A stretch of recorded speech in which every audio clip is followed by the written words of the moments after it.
le 10 février 2024, Paul Biya avait déjà ouvert le bal en disant des milliards et des milliards qu'il faisait des sacrifices énormes. Et par la suite, il a prescrit au ministre des Sports, Mwele Kombi, de pouvoir donc remettre le train sur des rails. Aussitôt dit, aussitôt fait. Jamais on a vu une parole de Paul Biya aussi vite appliquée. Et d'ailleurs, c'est tout le gouvernement qui s'est mis en branle, puisque cette fois-ci, c'est au niveau du Premier ministre, au Premier ministère, donc, chez Joseph John Goutier, que les membres de la fédération, dont Samuel Eto'o et son staff, ou alors ses collaborateurs, ont été auditionnés. Auditionnés. Et bien sûr, c'est aussi là-bas que des mesures conservatoires ont été prises. À savoir que, contrairement à ce que Samuel Eto'o vous dit, que c'est plutôt désormais le ministre des Sports qui aura la responsabilité, la charge des équipes nationales, donc les Lions Indomptables. C'est aussi à lui que reviendra de pouvoir choisir qui sera le futur sélectionneur, et non Samuel Eto'o, qui lui a déjà donné un nom tout de go, mais a tout de même précisé que c'était à Biya de donner le dernier mot.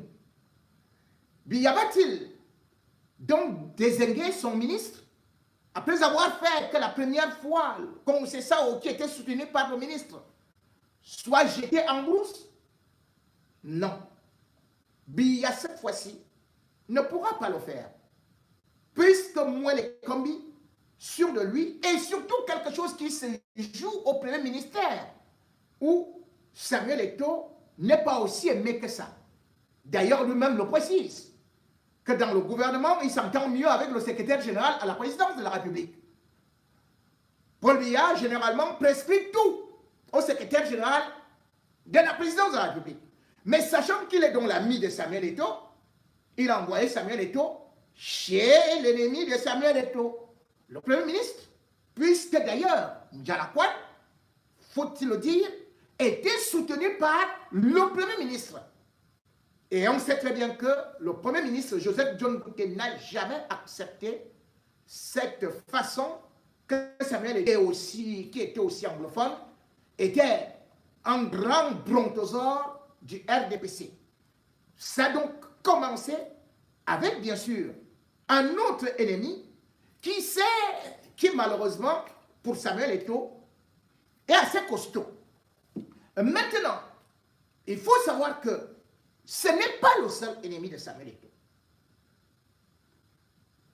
À côté, Samuel Eto'o a aussi des gens comme son propre oncle, Joseph Antoine Bell, auditionné le jeudi. C'est jeudi. Ce n'est pas tout. Il faut savoir que partout là-bas, non seulement le ministre des Sports, mais aussi Samuel Eto'o doit savoir que l'affaire avec quelqu'un comme Yannick Noah est en train de pendre comme l'épée au-dessus de sa tête. Ça peut tomber à tout moment. Yannick Noah est étudié et français. Or, le palais d'étudier, c'est sur le terrain de Yannick Noah. Et il est l'ami intime de Franck Biya. Et Franck Biya est l'ennemi intime de Samuel Eto'o. Puisque Franck Biya est l'ami intime de Sédou Mboumo Djoya. Sédou Mboumo Djoya est le fils de celui qui était l'ami intime de Paul Biya. Ibrahim Bombonjoya.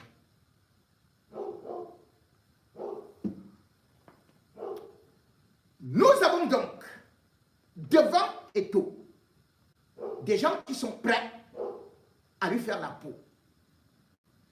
Et aussi, il faut savoir qu'il y a l'affaire du coq sportif qui est en train de pendre sur son nez. Quand on voit le passé, comment ça a souvent fonctionné? C'est comme un rouleau compresseur.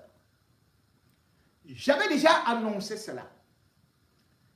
Et quand j'ai dit que Paul Biya a repris la main, ou plutôt a redonné la main à Moelle Kambi, c'est encore pour piéger Samuel Eto'o.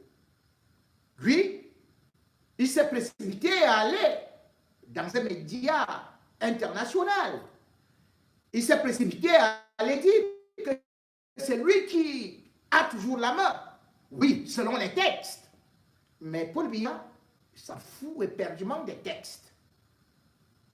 Situation similaire où, quand l'État ou quand le gouvernement n'est plus avec toi, quel que soit ce que tu fais, ils te mettent dans la nasse. Et vous avez suivi auprès de ces pairs ou encore auprès des instances dirigeantes du football.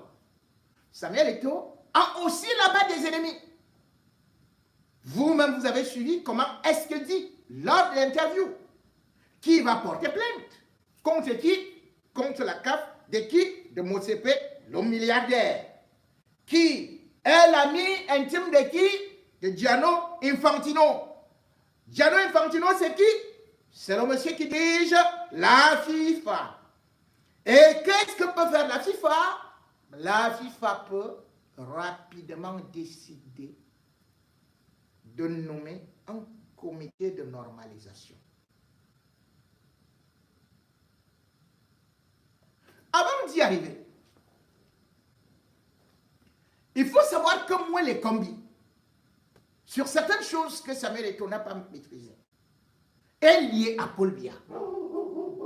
C'est un gang qui fonctionne depuis. Il n'est pas arrivé au pouvoir par hasard. Il n'avait qu'à se renseigner vers les années 2000.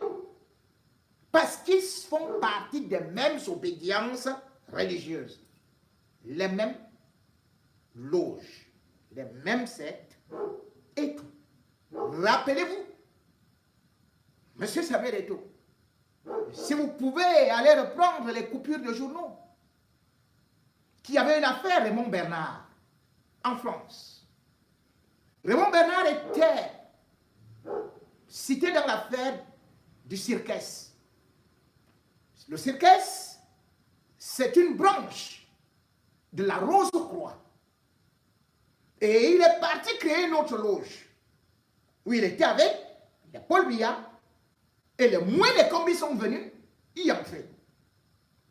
Et dans cette loge, lorsqu'il y a eu le procès, par rapport à l'argent qu'on a retrouvé dans ses comptes, la justice française lui avait demandé de justifier d'où venait autant d'argent.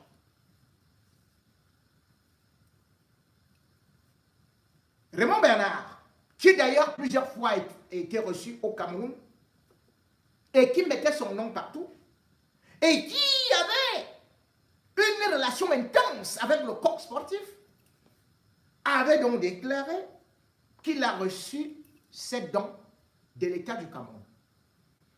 Donc 500 millions d'abord en dons, offerts par Paul Biya, puis 500 millions encore en dons, offerts toujours par Paul Biya, comme un plateau, comme un tableau, pour l'achat d'un tableau, 500 millions.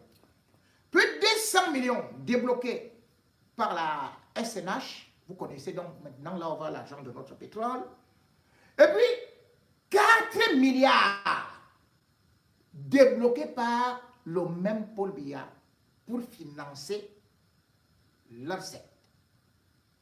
Beaucoup de ministres camerounais sont donc entrés là-bas, dont l'un des plus forts aujourd'hui est Moelle Kambi. C'est donc une affaire de frères. Et les frères ne se trahisse pas aussi comme on peut l'imaginer. Parce que moi, les commis, il a beau être incompétent, commettre toutes les gaffes, détourner et tout et tout. Paul Biya continue à l'écouter. C'est donc un piège qu'on l'avait tendu parce qu'on voulait juste exploiter la notoriété de Samuel Eto'o. Et on a cru qu'il allait certainement permettre au régime de briller, de briller. Et l'élection présidentielle arrive en 2025 où Paul Biya sera candidat. Il ressoude ses équipes. Et il prend donc, il l'offre aux autres comme holocauste pour le sacrifice. Ces choses-là, Samuel Eto'o n'a pas maîtrisé cet environnement-là.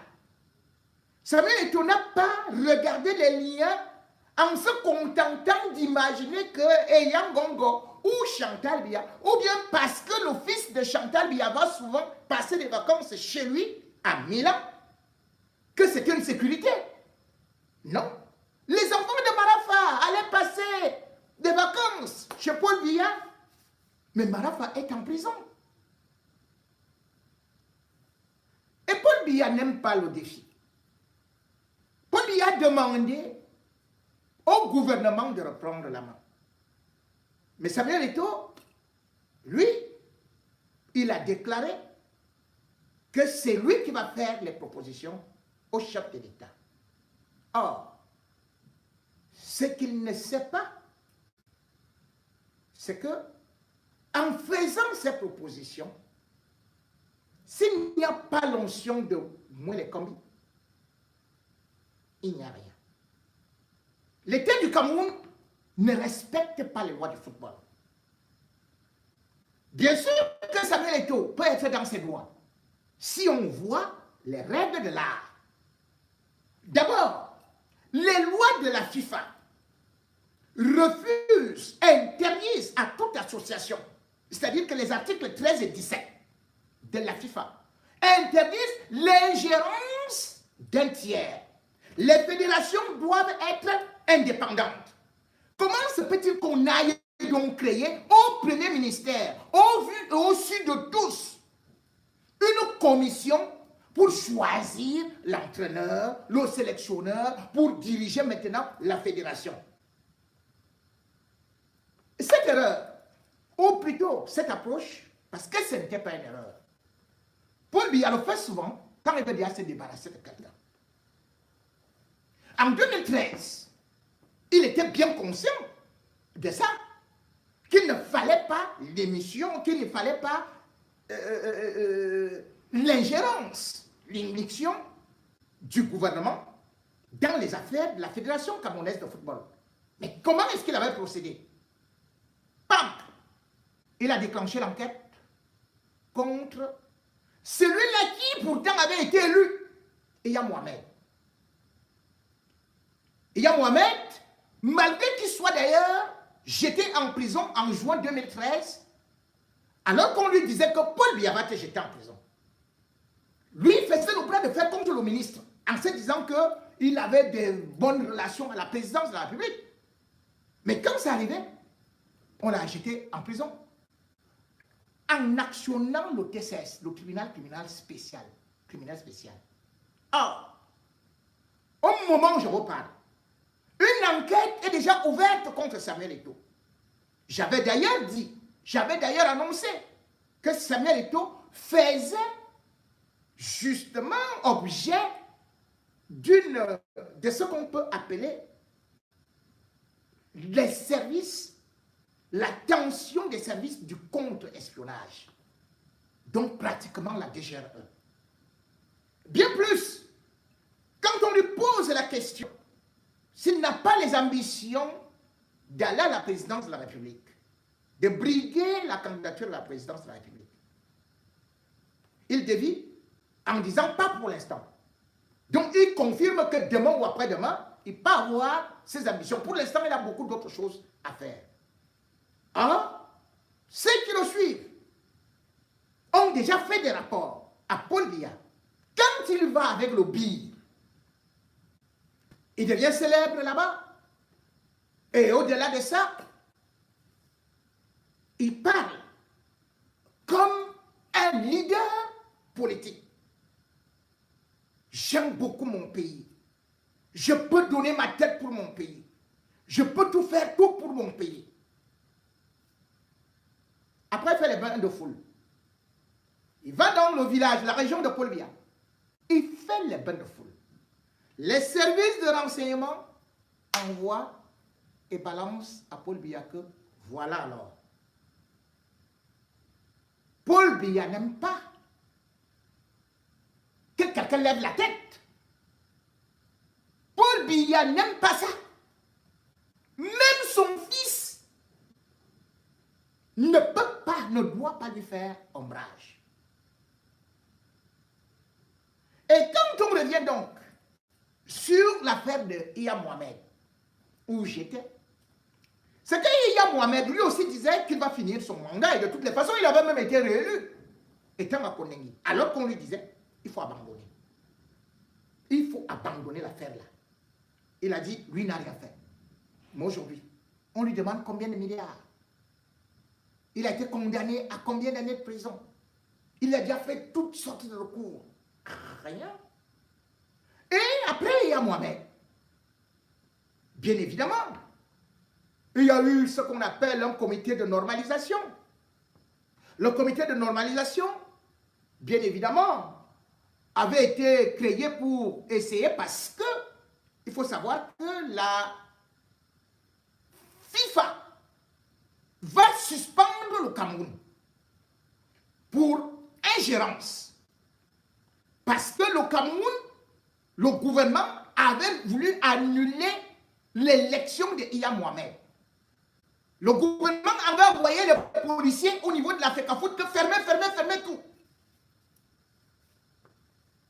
Mais après cela, dès qu'on a dit, on annule, allez, Iya Mohamed, machin et tout, la FIFA, qu'est-ce qu'elle a pris comme résolution?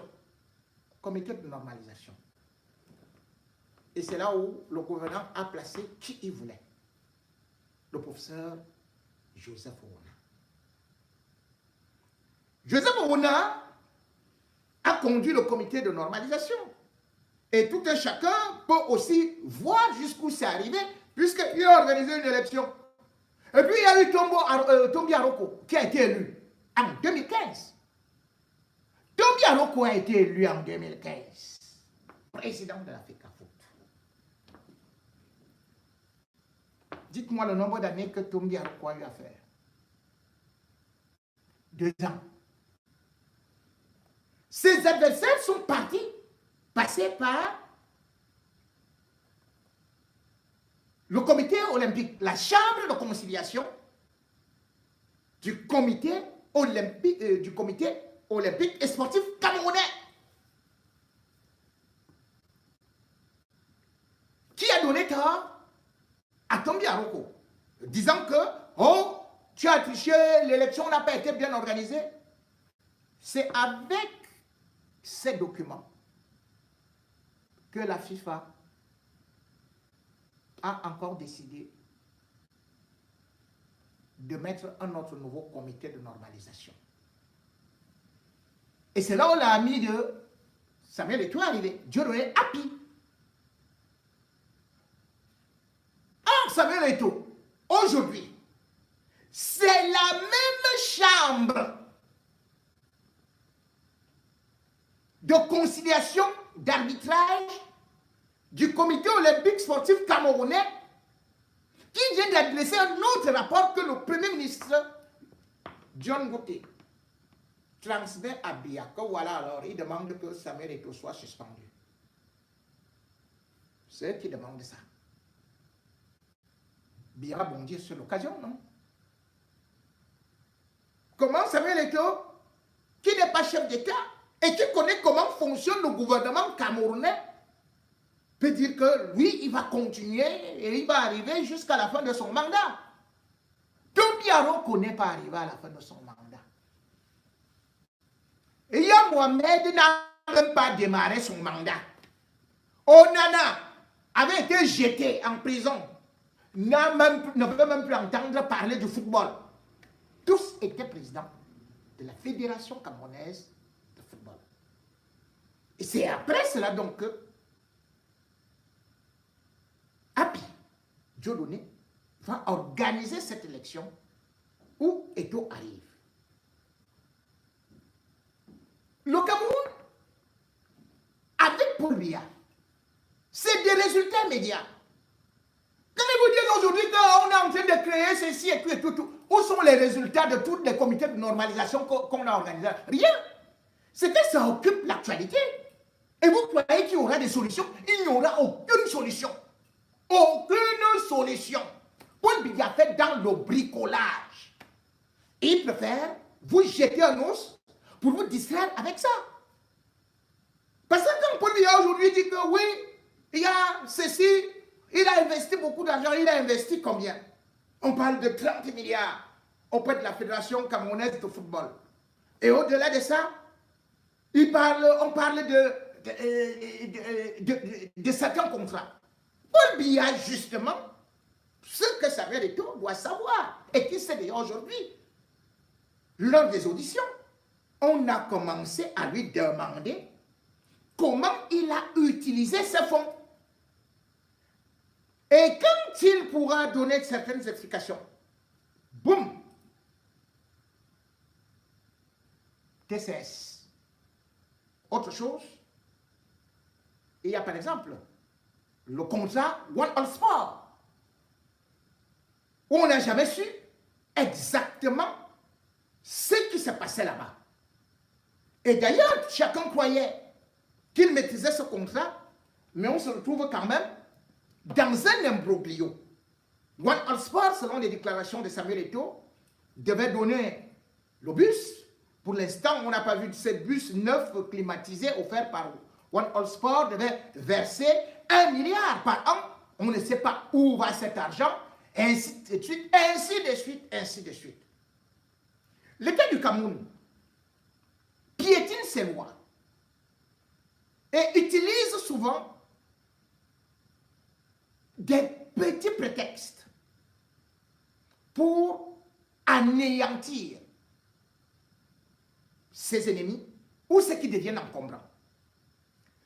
On y a créé une loi, justement quand le Cameroun était au creux de l'abîme, au creux de la vague.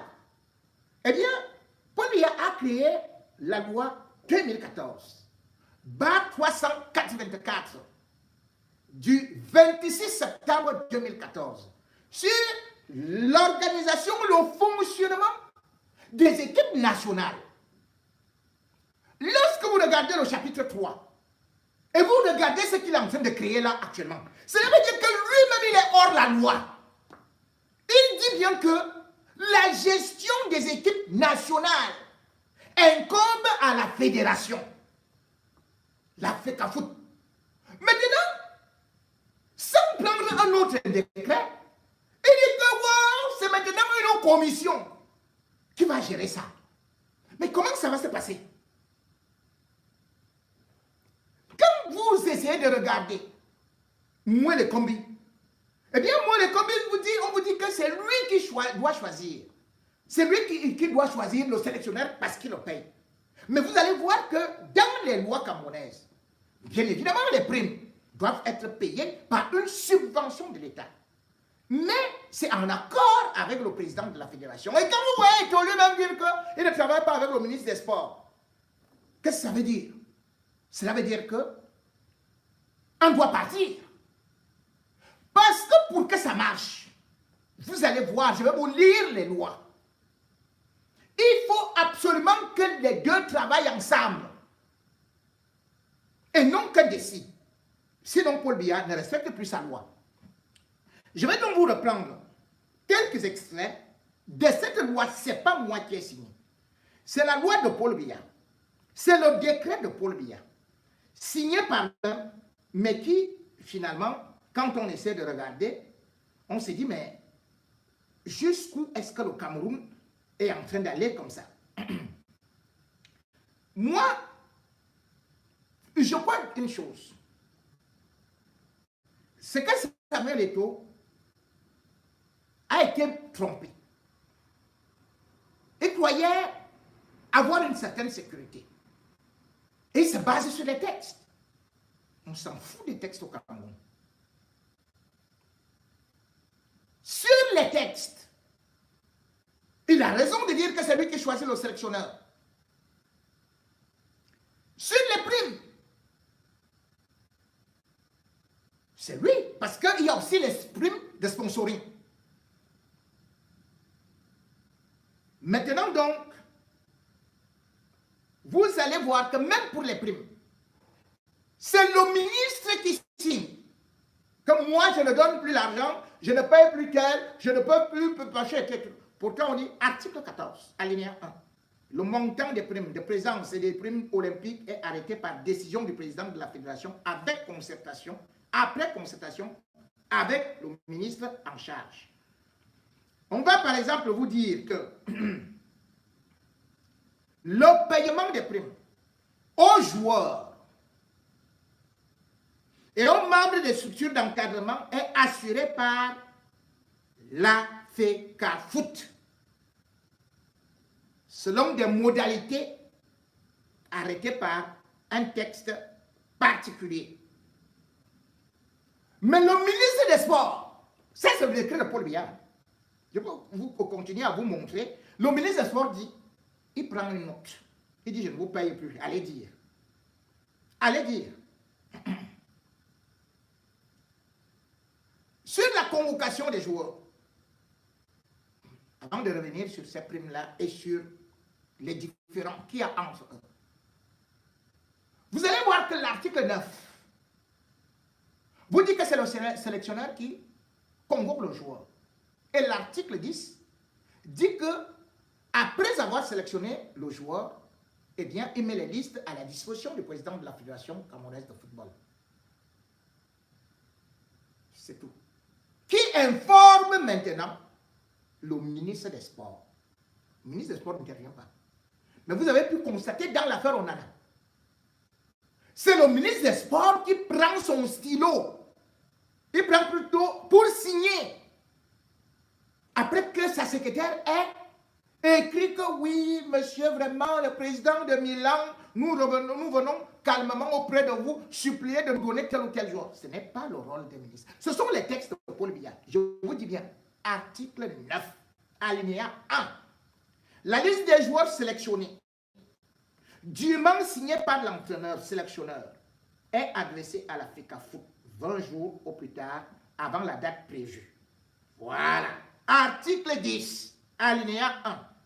La FECAFOOT notifie le joueur convoqué dans les délais prescrits de la FIFA ou par la Confédération africaine de football, si après dénommé CAF, par tout moyen et laissant trace écrite. Et l'alinéa 2 dit que la FECAFOOT informe en même temps l'association ou la société sportive du joueur convoqué. La sélection d'un joueur émane uniquement du sélectionneur. Là-bas aussi, Eto'o met les mains dans les poches et dit, personne d'entre vous n'est sûr de sa place. Donc Eto'o lui-même aussi c'est hors la loi. Ministre hors la loi. Eto'o hors la loi. Comment vous voulez que ça marche? Paul Biya lui-même hors la loi. Plus il crée des lois qu'il ne connaît pas, qu'il ne comprend pas. Ici, tout simplement, on vient lui dire que le président signe. Si.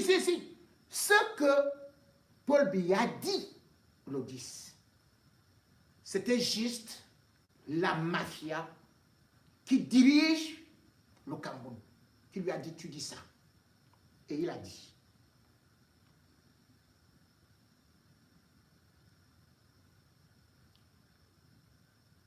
Écoutez bien. Chapitre 2 de l'organisation et de la gestion des sélections nationales. Article 3, alinéa 1. la gestion administrative, sportive et technique des sélections nationales de football relève de la compétence de la Fédération camerounaise de football, si après dénommée FECAFOOT. Signé Paul Biya. Le même Paul Biya vous dit que non, sans prendre un autre décret. Il vous dit maintenant que c'est le ministre des Sports. Que non, il remet tout entre les mains du ministre des Sports. Et il oublie que, en même temps, la FECAFOOT, c'est une association qui est affiliée à la CAF et à la FIFA. Donc, il faut que le Cameroun respecte des lois de là-bas. Mais comme Samuel Eto'o, qui est dans l'étau, mais se croit costaud, qu'est-ce qu'on va faire? On va le broyer. Beaucoup avaient déjà prévenu Samuel Eto'o de pouvoir esquiver cela. La FECAFOOT, c'est une mafia de 60 ans. Comment Samuel Eto'o pouvait imaginer qu'il pouvait battre cette armée-là? Même dans la mafia, ça ne se fait pas rapidement comme ça. La FECAFOOT, c'est l'endroit où les gens sont faux, mangent tout. Comment pouvait-il imaginer, même dans la révolution, ça ne se fait pas d'un revers de la main? Il pouvait aller progressivement et non avec un ton et des méthodes rigicides. Maintenant, c'est le rouleau compresseur. Son épouse, très intelligente, Georgette, est très pondérée, a vu le mal venir. Et même beaucoup de ses amis ont conseillé à Samuel Eto'o qui pouvait au moins s'espérer, lui qui connaît les présidents, les milliardaires, il pouvait bénéficier de leur soutien pour aller à la CAF. Que de venir se faire humilier à la Fédération camerounaise de football. Regardez comment ce monsieur est combattu par une armée numérique. Oh yo, Dadis Camara, on lui a donné tous les sobriquets. On dirait que Samuel Eto'o c'est le pire cauchemar. Mais il ne va pas dire qu'il ne s'attendait pas à ça. Il savait bien là il partait mettre le pied au Cameroun, le pays de Paul Biya, le pays de son père, le pays du roi Chronos, le roi qui mange ses propres enfants. Comme Samuel Eto'o, aujourd'hui, se retrouve là dans ce réseau, c'est parce que lui-même aussi avait parlé de transparence. Où est la transparence? C'est ça le problème. Certes, il peut dire qu'il peut investir, mais en même temps, il devrait expliquer au peuple camerounais les contrats de cela que lui-même a annoncé en grande pomme et dont j'ai parlé, à savoir One All Sport. Or, entre-temps, le gouvernement camerounais a déjà engagé une contre-enquête. Samuel Eto'o s'en sortira-t-il de cette contre-enquête? Je n'en sais rien. Mais je voudrais juste qu'il réécoute cet extrait, et vous également, de ce que lui-même avait déclaré sur un plateau. Et comme ça, on comprendra mieux. Est-ce que Monsieur le Président pouvait indiquer aux téléspectateurs où, quand, si les souvenirs sont présents, vous pouvez switcher si vous voulez, où et quand ce contrat a été signé? À Yaoundé. Oui. Yaoundé. Et quel... À l'hôtel Montfermeil. Oui. Alors, et quel avantage? Parce qu'il y a une partie de l'opinion qui est assez dubitative, je crois. Vous écoutez. Oh, Monsieur Tonguet, vous savez, qui viennent de cette partie de l'opinion. je vais partager un document avec vous pour que vous compreniez que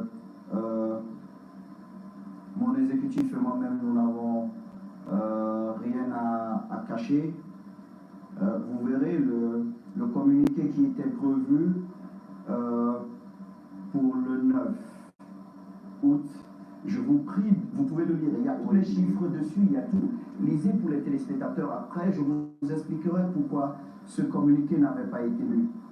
Je lis un paragraphe, il me paraît le plus important. Allez-y. Oui, pour ne pas avoir de blanc à l'antenne. Dans le cadre de l'exécution de cette convention, le nouvel équipementier s'engage à verser la somme d'1 milliard de francs CFA par an à la Fédération camerounaise de football, soit un total de 3 milliards à l'échéance contractuelle fixée.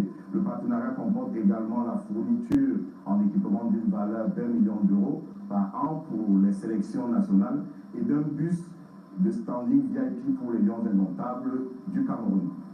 La date, elle est importante. La date, elle est importante, c'est à Yaoundé le 9 août 2022. Le 9 août. Ok. Je vous explique maintenant pourquoi ce communiqué n'a pas été publié, juste parce que notre partenaire qui était en discussion avec d'autres équipes et d'autres nations ne voulait pas que les chiffres se sachent, parce que ça allait le mettre dans une position délicate. Et nous l'avons compris, parce que nous préférons aux autres. Le plus important pour nous, c'est de chercher les ressources pour financer le football camerounais et surtout payer les salaires de nos collègues. Qu'est-ce qui vous décide aujourd'hui à révéler ces chiffres en la partie? Non, il n'y a rien qui me pousse à révéler. Je voulais juste être tout à fait honnête avec vous et surtout avec les Camerounais, parce que certaines personnes ont pensé que nous avions des choses à cacher. Certains ont même, ont même essayé de dire à l'opinion publique que je me refaisais une santé financière, mais cela, ils oublient que quand ils ont des difficultés, c'est vers moi qu'ils se retournent souvent pour que je les aide. Est-ce que Monsieur le Président vous indiquer aux téléspectateurs ou quand bon, mesdames et messieurs, vous constatez donc que c'est Samuel Eto'o qui a prôné la transparence. Mais a-t-il été transparent? C'est donc exactement ce que One Sport a donné, à part des échantillons de maillots qu'on voit souvent. C'est donc exactement comme je le disais. Comment sont répartis ces primes? Quel est l'apport de l'État? Pourquoi n'a-t-il pas eu à publier ce contrat qui, ma foi, n'était pas quand même un contrat d'achat d'armes, puisqu'il avait critiqué son prédécesseur par rapport justement à ce manque de transparence.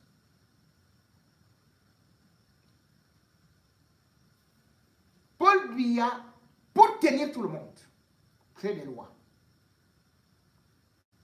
Et dans cette loi, dans ce décret,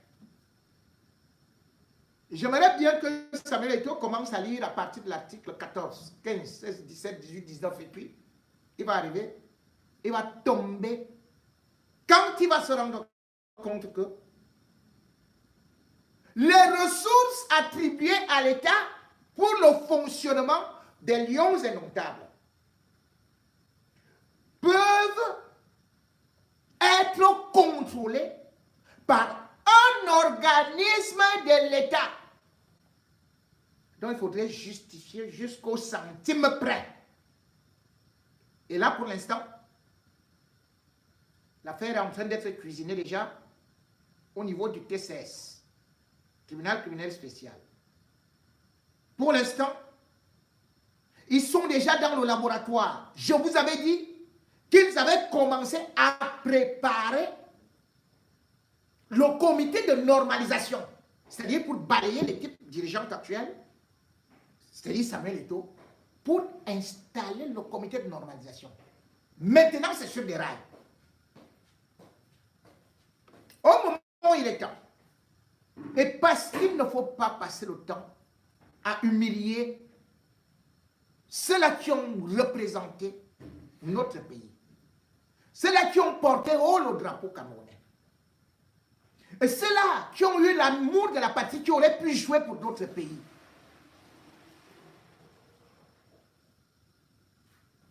Il faudrait que le rouleau compresseur contre Samuel Eto'o s'arrête. Samuel Eto'o, aujourd'hui, lui-même pas arrêté ce rouleau compresseur. Comme peut-être l'aurait souhaité son épouse. Il pourrait bien peut-être s'occuper un peu de sa famille. Quand on entre dans le trou de Kondengui, et tout le monde peut y entrer, les Atangaba étaient à côté de Paul Biya, les Marafs étaient à côté de Paul Biya.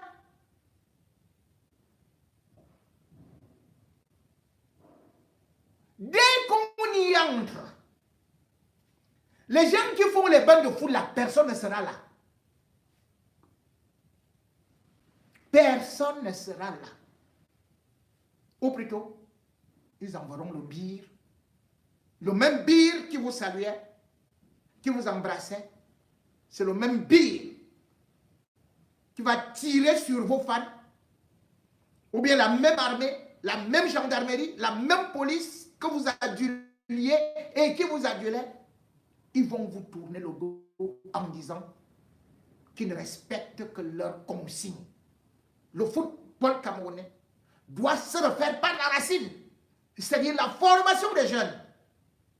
Ce n'est pas un sélectionneur qu'on va venir prendre qui va faire des miracles comme ça. Même Hugo Bros a gagné. Il est parti où? On l'a chassé. Qui est parti de la sélection du Cameroun tête haute? Personne. Quand on veut être humilié, eh bien on vient donc prendre cette sélection. Samuel Eto'o devait tirer des conséquences lorsqu'il a vu l'organisation de la CAN. Comment il a été humilié. Comment on ne pouvait même pas le filmer. Samuel Eto'o a encore pu voir comment est-ce que Kylian Mbappé, footballeur, est venu et comment on l'a largué. Il était seulement avec les Yannick Noah et consorts. Il devait comprendre qu'il n'est pas le bienvenu là-bas. N'oubliez pas que Paul Biya a beaucoup d'intérêt en France et qu'il est encore contrôlé par beaucoup de choses en France. Et quand on va s'attaquer au coq sportif, il vous sort les griffes, les ergots, et c'est là où sa crête se dresse et vous réalisez que vous êtes 1% dans la basse-cour.